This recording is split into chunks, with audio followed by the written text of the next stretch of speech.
ঈদের আনন্দযাত্রা যেন মুহূর্তেই রূপ নিল বিষাদে। যাত্রাবাড়ি থেকে ঢাকাগামী সৌহার্দ্য পরিবহনের একটি বাস ফেরিতে উঠতে গিয়ে পদ্মা নদীতে ডুবে গেছে। বুধবার বিকেলে দৌলতিয়া ফেরিঘাটের পল্টন থেকে ৩ নম্বর ফেরিঘাটে ওঠার সময় এমন ভয়াবহ দুর্ঘটনা ঘটেছে।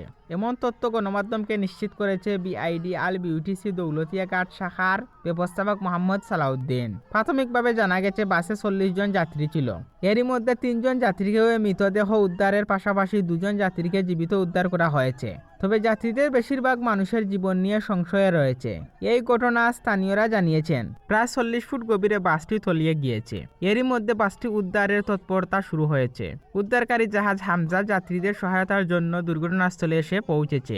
ধারণা করা হয়েছে স্রোতের তোড়ে বাসটি হয়তো আরো বাটার দিকে সরে যেতে পারে। রাজবাড়ী ফায়ার সার্ভিস উপসহকারী পরিচালক দেওয়ান সুহেল রানা বলেন, যাত্রীবাহী সৌহার্দ্য পরিবহনের বাস ফেরিতে উঠতে গিয়ে নিয়ন্ত্রণ হারিয়ে নদীতে পড়ে গেছে। সেখানে ফায়ার সার্ভিস, নৌপুলিশ, সেনাবাহিনী ও ডুবুরির দল যৌথভাবে উদ্ধার কাজ চালাচ্ছে। দৌলতিয়া নৌপুলিশের পাহাড়ের ইনচার্জ টিনাত শাহ গণমাধ্যমকে জানিয়েছেন বাসটিতে ৪০ জন যাত্রী ছিল।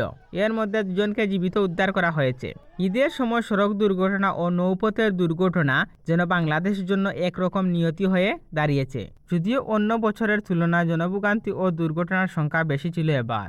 এর আগে কুমিল্লার পদুয়ায় ২২ মার্চ বাস ও ট্রেনের মুখোমুখি সংঘর্ষে ১২ জন মারা যান।